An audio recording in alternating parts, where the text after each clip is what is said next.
কিছু কিছু অভিভাবক আছে দুই বাচ্চাকে একসাথে পড়তে দিয়েছেন, তো একজনের পড়া হয়েছে আর একজনের পড়া হয় নাই, এই জন্য রাগ করেন। আরে ওর পড়া হইলো তোমার হইলো না কেন? এখানে যিনি পড়াচ্ছেন, হোক তিনি টিচার বা অভিভাবক গার্ডিয়ান, এই বিষয়টা অবশ্যই খেয়াল রাখতে হবে যে সবার ব্রেন এক ধরনের না।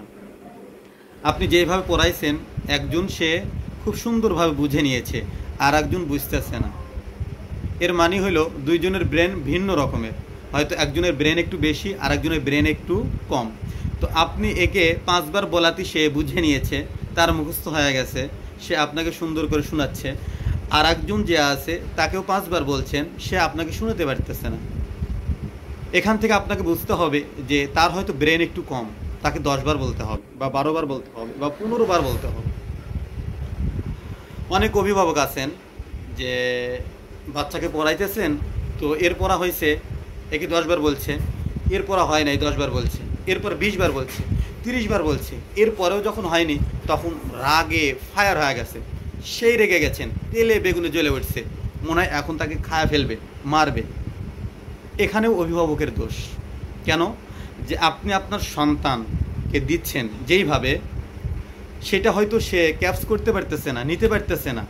মানে আপনার যেই বলার ধরন, বলার কৌশল, এটা সে বুঝতেছে না। এখানে আপনাকে একটা পদ্ধতি অবলম্বন করতে হবে, কৌশলটা পরিবর্তন করতে হবে। যদি আপনার কৌশলটা পরিবর্তন না করেন তাহলে ওই বাচ্চাকে আরও 20 বার পড়ালেও বুঝবে না। আপনার ধরনটা পরিবর্তন করতে হবে, আপনার নিয়মটা পরিবর্তন করতে হবে।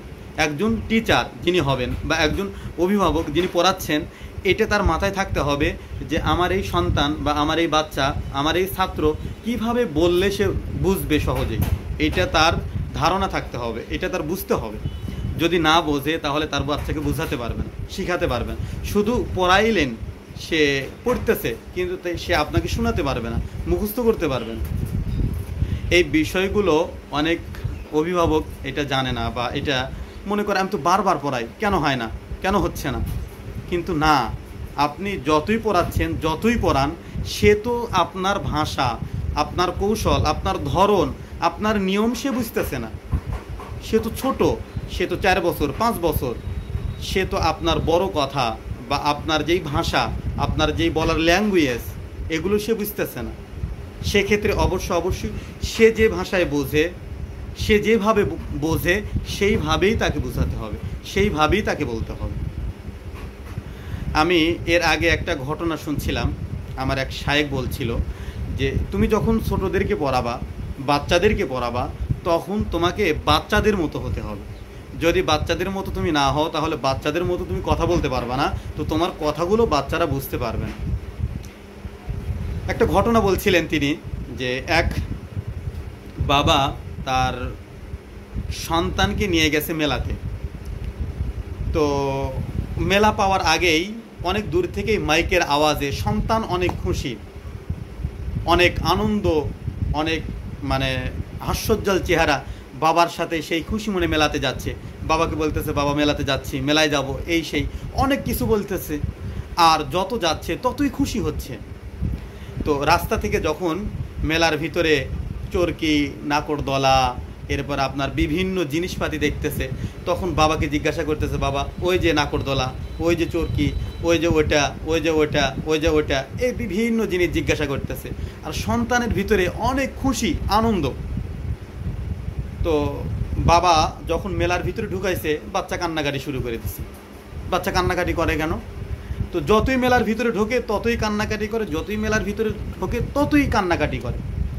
বাবা আর বুঝতে পারতেছে না যে আমার সন্তান কেন কান্নাকাটি করতেছে, কী জন্য কান্নাকাটি করতেছে।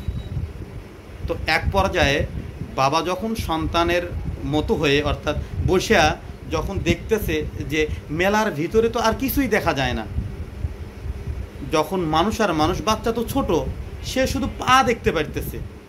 আগে যেরকম নাকড়দলা, চরকি, এরপরে আপনার বিভিন্ন জিনিসপাতি দেখতে ছিল, সেগুলো যখন আর দেখতেছে না, তখন সে কান্নাকাটি শুরু করে দিছে। তো বাচ্চাকে পড়াতে চাইলে আপনাকে বাচ্চার মতো হতে হবে, বাচ্চার ভাষা বুঝতে হবে, বাচ্চার মতো করে কথা বলতে হবে। তাহলে বাচ্চা আপনার পড়া বুঝবে, আপনার লেখা বুঝবে। আপনি বড়, তো আপনার কথাও বড়। তো আপনি যখন বাচ্চাকে পড়াতে যাইবেন তখন অবশ্যই আপনাকে বাচ্চার ধরন, কৌশল, নিয়ম জানতে হবে।